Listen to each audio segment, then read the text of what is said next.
Assalamualaikum warahmatullahi wabarakatuh. Halo semuanya. Jumpa lagi dengan saya Chow Sing Sing, kurator dari podcast Horror Night Story. Halo, apa kabar semuanya? Semoga kalian semua sehat-sehat ya.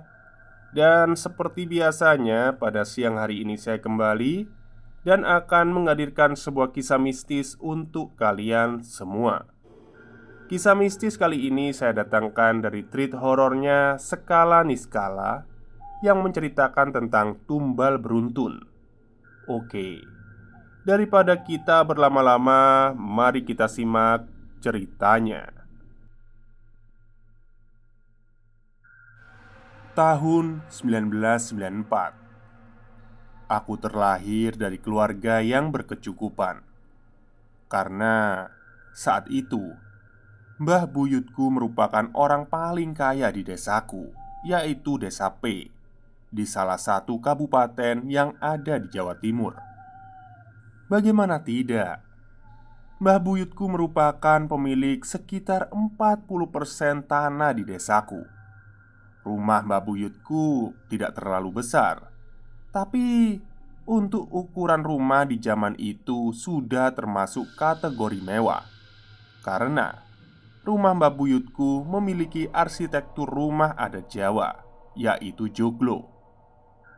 Mbah buyutku pun memiliki seperangkat alat gamelan lengkap, yang itu bukan terbuat dari besi ataupun perunggu, melainkan terbuat dari kuningan. Bayangkan saja, di tahun tersebut ada orang desa yang memiliki seperangkat gamelan Jawa kuningan yang saat ini saja harganya masih berkisar 100 jutaan. Tidak diragukan lagi, Mbah buyutku merupakan orang yang paling kaya raya saat itu. Seminggu setelah kelahiranku, aku terjatuh saat bapakku sedang menggendongku. Di usia 1 minggu, aku sudah jatuh dari gendongan orang dewasa. Dan bapakku ini memiliki perawakan yang cukup tinggi. Aku terjatuh ke lantai begitu saja. Dan detik itu juga aku mengalami koma selama 1 minggu. Orang tuaku benar-benar bingung dan terpukul atas kejadian yang menimpaku. Terutama bapakku, yang sangat merasa bersalah karena beliau telah lalai menjagaku. Namun, untuk keluarga besarku di mana Mbah buyutku merupakan seorang petani sukses di desaku, bukanlah perkara sulit untuk membawaku ke dokter. Pada waktu itu, untuk periksa dan berobat ke dokter masih terbilang cukup mahal untuk kami ukuran orang desa. Karena hal tersebut, pada masa itu orang-orang desa lebih memilih untuk berobat ke dukun atau mantri. Keluargaku membawaku ke dokter dengan harapan baik agar aku mampu disembuhkan melalui jalur medis. Akan tetapi, setelah dilakukan pemeriksaan secara medis, menurut dokter tidak ada yang salah atau ada kerusakan di bagian tubuhku. Dokter pun tidak mampu menjelaskan apa yang sebenarnya menimpaku. Bagian dalam kepalaku baik-baik saja. Padahal secara logika, bayi berusia 1 minggu masih memiliki tulang tubuh yang masih lunak lah ya. Tetapi hal ini tidak terdapat sedikit pun kerusakan dalam kepalaku ataupun benturan di tengkorak kepalaku. Semua baik-baik saja. Hal tersebut semakin membuat keluargaku bingung, bukan kepalang. Akhirnya keluargaku berusaha melakukan pengobatan ke dukun desa dan tetap tidak membuahkan hasil. Aku masih tetap saja koma. Tapi keluargaku tidak putus asa. Keluargaku mencoba bertanya pada orang pintar di desaku.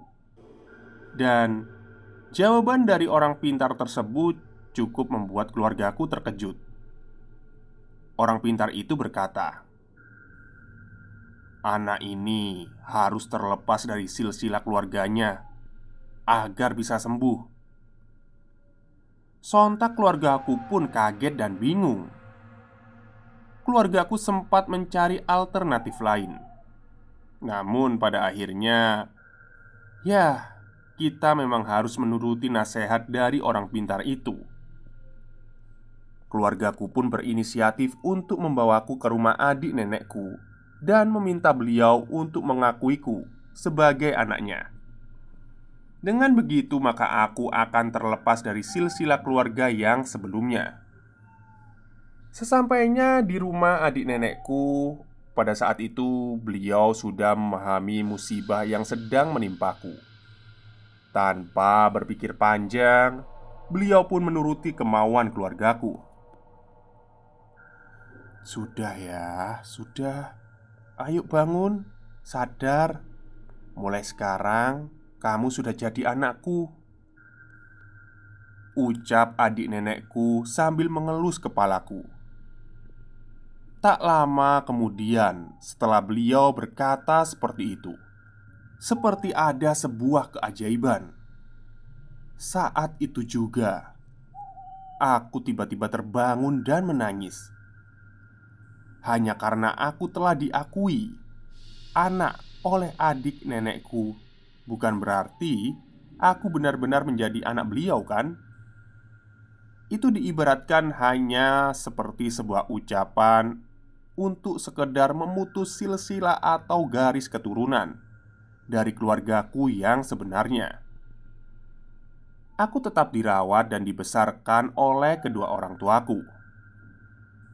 Pada saat itu, karena kedua orang tuaku belum memiliki rumah sendiri, kami sekeluarga, bapak, ibu, aku, dan kakakku, yaitu Mas Darso, masih tinggal bersama mbahku. Aku hanyalah dua bersaudara bersama Mas Darso. Namun, tak berselang lama semenjak aku terbangun dari koma, kami sekeluarga memutuskan untuk pindah ke desa tetangga. Sebut saja nama desanya Desa S. Keluargaku memang sudah mencicil membangun rumah di situ. Namun, baru sampai pada tembok pembentuk rangka rumah saja. Itu pun bukan dibuat menggunakan semen dan pasir, melainkan menggunakan tanah liat. Sedangkan atapnya pun belum ada. Tetapi karena ibuku sempat berkonflik dengan mbahku, akhirnya kami memutuskan untuk pindah saja di rumah kami yang baru. Kami sempat merasakan hanya tidur di atas satu dipan di pojokan ruang untuk dipakai tidur kami berempat. Sedangkan atapnya sementara masih menggunakan daun kelapa. Lantainya saja masih tanah. Profesi bapakku adalah seorang guru SD. Gaji guru SD pada waktu itu belum seberapa. Apalagi statusnya masih guru honorer, bukan PNS. Sedangkan bapak harus menghidupi dua orang anak kecil laki-lakinya. Akhirnya ketika aku berumur 4 tahun, ibu memutuskan untuk pergi ke Hong Kong sebagai TKI. Tujuannya supaya ibu dapat membantu perekonomian keluarga. Akan tetapi, baru 2 bulan ibu di Hong Kong, secara tiba-tiba ibu jatuh sakit. Ibu sempat dirawat di rumah sakit di Hong Kong selama kurang lebih 2 bulan. Namun, karena keterbatasan dana, bapak pun tidak sanggup lagi untuk mengirim sejumlah uang untuk biaya pengobatan ibu di sana. Akhirnya ibu dipulangkan ke Indonesia. Ibu sempat kembali dirawat di rumah sakit di kotaku. Namun, lagi-lagi kami terkendala biaya. Sampai akhirnya ibu rawat jalan. Ibu dirawat di rumah. Sehari-hari ibu terbaring menggunakan infus. Menurut medis, ibu ini menderita sakit diabetes. Akan tetapi, sakit ibu terlihat kurang wajar karena datangnya itu tiba-tiba dan langsung parah. Ibu pun dirawat oleh bapak, dibantu oleh Mbah Ni, ibu dari bapakku. Aku dan Mas Darso, yang saat itu masih kecil, tidak terlalu paham dengan apa yang dialami oleh ibu. Terlebih, aku yang belum genap 5 tahun. Aku masih teringat ketika ibu dirawat di rumah, aku justru menyeletuk yang mungkin sedikit menyayat hati ibuku. "Bu, pulang dari luar negeri kok nggak bawa oleh-oleh sih?" tanyaku dengan wajah polos kepada ibu yang terbaring lemah di kasur. Ibu dirawat di rumah tidak terlalu lama, hanya sekitar 2 mingguan. Setelahnya, ibu meninggal dunia. Saat ibu meninggal, aku dan Mas Darso sedang main di rumah salah satu omku untuk sekedar menonton kaset DVD. Karena pada waktu itu belum banyak orang yang memiliki televisi, apalagi DVD. Saat itu juga omku membawaku dan Mas Darso pulang ke rumah. Saat sampai di halaman rumah sudah ramai, orang berkumpul untuk melayat. Aku belum terlalu paham saat itu apa yang sebenarnya terjadi. Aku dan Mas Darso hanya digiring untuk masuk ke rumah tetanggaku di samping rumah. Di sana sudah ada Mbah Ni dan Bapak. Aku masih ingat kala itu Bapak menangis dan terlihat begitu sedih. Mas Darso pun yang usianya 4 tahun lebih tua dariku turut menitikkan air mata. Sedangkan aku hanya bisa diam dan bingung melihat semua ini. Jenazah ibu segera diurus dan dimakamkan. Pada malam harinya, aku dan Mas Darso diajak oleh Pak D, salah satu kerabat keluargaku, untuk makan sate. Kami pun sangat senang waktu itu, karena sangat jarang kami bisa makan daging. Flashback sedikit sebelum bapak dan ibu menikah. Bapak dan ibu memang menikah karena dijodohkan. Pada waktu itu bapak dan ibu beda desa. Akan tetapi hampir seluruh penjuru desa mengetahui desas-desus bahwa keluarga ibu ini memakai pesugihan, termasuk keluarga bapak. Awalnya, orang tua bapak sedikit ragu akan menjodohkan anaknya dengan ibu. Terlebih bapak merupakan anak laki-laki satu-satunya di keluarga bapakku. Akan tetapi, meskipun keluarga bapak sempat ragu, mereka memilih untuk tidak terlalu menghiraukan kabar yang beredar tentang pesugihan itu. Karena keluarga bapak hanya ingin bapak menikah dengan perempuan yang merupakan putri dari orang paling kaya di desa itu. Semua tentu tidak terlepas dari faktor ekonomi. Keluarga bapak hanya ingin bapak hidup lebih layak. Dan akhirnya bapak dan ibu menikah. Sepeninggal ibu, aku dan Mas Darso hanya dirawat oleh bapak, dibantu oleh Mbah Ni. Karena jarak rumahku dan rumah Mbah Ni cukup jauh, akhirnya setiap pagi Mbah Ni selalu datang ke rumah untuk mengasuhku, membuatkan makan untuk bapak, aku, dan Mas Darso. Masa-masa itu bisa kubilang masa yang paling sulit.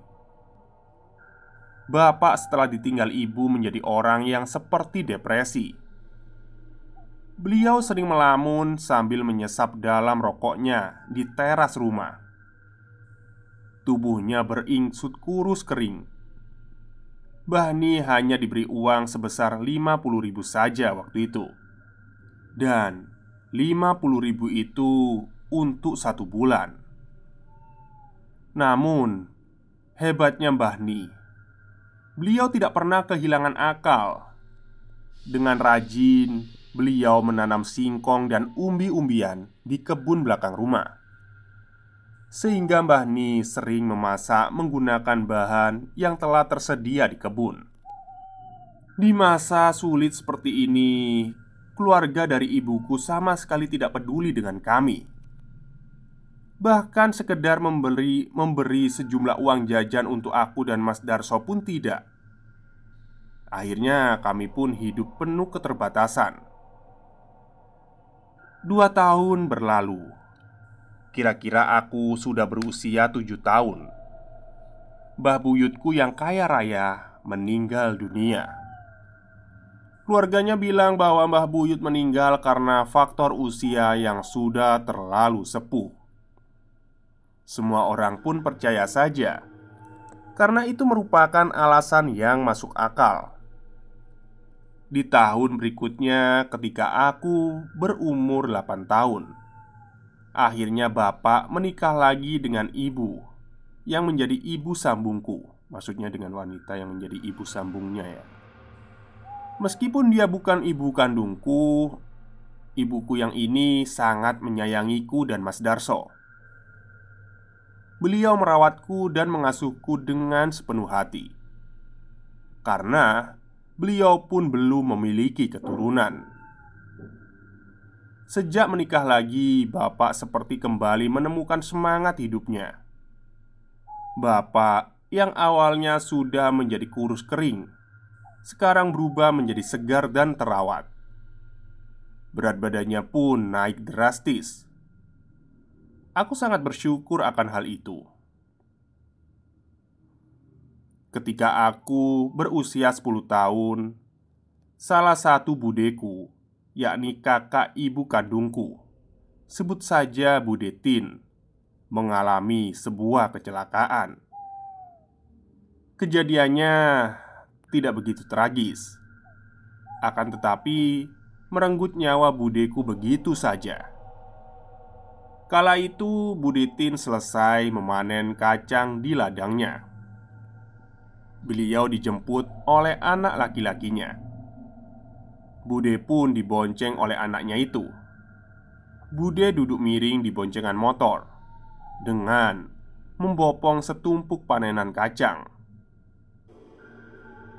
Dan saat berjalan, panenan kacang Bude secara tidak sengaja menyenggol perut ibu hamil. Akhirnya Bude kehilangan keseimbangan dan jatuh terjungkal ke belakang dengan posisi kepala jatuh duluan di aspal. Bude langsung tak sadarkan diri. Kemudian ketika aku berumur 13 tahun, Pak Sumo, suami Bude Tin, secara tiba-tiba mengalami sakit parah. Jika menurut medis, Pak D menderita komplikasi sakit paru-paru dan lambung. Pak D sempat dirawat di rumah sakit selama kurang lebih 1 minggu. Namun akhirnya Pak D pun meninggal menyusul istrinya. Setelah 3 tahun berlalu, Pak D Sumo dan Bu Titin ini memiliki 3 orang anak. Yang ketiganya sudah beranjak dewasa. Akan tetapi, ketiga anaknya ini tidak akur. 3 tahun kemudian, tak terasa aku sudah menginjak usia 16 tahun.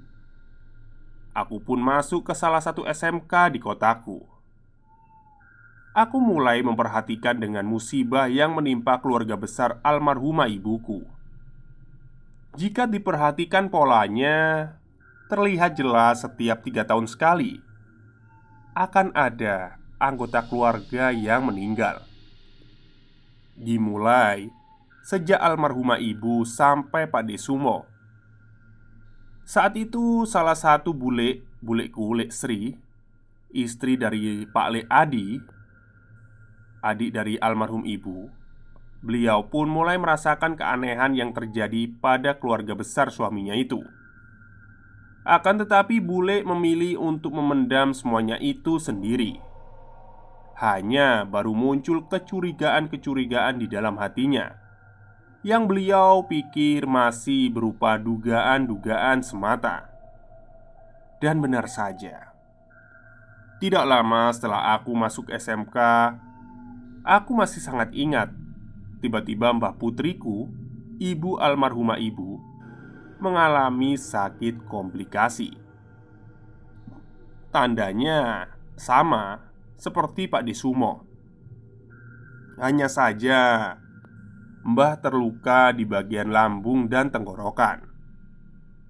Mbah pun sempat dirawat di rumah sakit selama 1 mingguan. Setelahnya meninggal dunia. Sedangkan Mbah Kakungku sudah lama wafat sebelum aku lahir. Saat aku beranjak duduk di kelas 3 SMK, Bule Sri semakin merasa bahwa ini mungkin sebentar lagi beliaulah yang akan menjadi tumbal selanjutnya. Beliau telah merasakan gejala-gejala sakit pada tubuhnya. Beliau pun sering didatangi oleh almarhumah Mbah Putri di mimpinya. Akhirnya, Bule memutuskan untuk mendatangi seorang kiai dan bertanya mengenai hal itu. Aku yang mengantar Bule untuk menemui kiai itu yang tinggal di salah satu pondok pesantren di kotaku. Kami berkunjung di pagi hari sekitar pukul 7 dan kami menempuh perjalanan sekitar 30 menit dari rumah Pak Le menuju pondok pesantren. Sesampainya di pondok, kebetulan pondoknya sedang sepi. Pak Kiai pun sedang tidak memiliki kunjungan tamu lain selain aku dan Bule. Akhirnya kami pun dipersilakan masuk. Singkat cerita, Bule menjelaskan tentang maksud dan tujuannya terkait sakit yang dideritanya, dan terkait kekhawatirannya, dan terkait apa yang terjadi di keluarga besar suaminya. Pak Kiai nampak menyimak, dan Pak Kiai setelah itu memohon izin untuk pergi ke belakang. Aku dan Bule menunggu cukup lama, kurang lebih sekitar 30 menitan. Pak Kiai keluar dan membawa sebotol air mineral dan menjelaskan bahwa kekhawatiran Bule memang benar adanya. Yang kamu takutkan itu memang benar. Tapi itu semua tinggal tergantung kamu mau bagaimana. Kalau kamu semakin meningkatkan keimananmu pada Allah, kamu akan semakin aman. Pesanku, kamu harus rajin membaca Al-Quran. Setiap hari harus mengaji. Sholat jangan sampai ketinggalan. Ditambah dengan sholat sunnah, insya Allah kamu bakal aman, ucap Pak Kiai kepada Bule. Pak Kiai pun menyuruh Bule untuk meminum sebotol air mineral itu. Setelah itu aku dan Bule pamit untuk pulang. Sepulang dari bertemu dengan Pak Kiai, Bule pun melakukan seluruh nasihat Pak Kiai. Benar saja, semua pola 3 tahunan di keluargaku selesai. Namun, masalah ternyata tidak terselesaikan sampai di situ. Muncul masalah baru, yaitu perebutan harta warisan oleh ketiga anak almarhumah Mbah.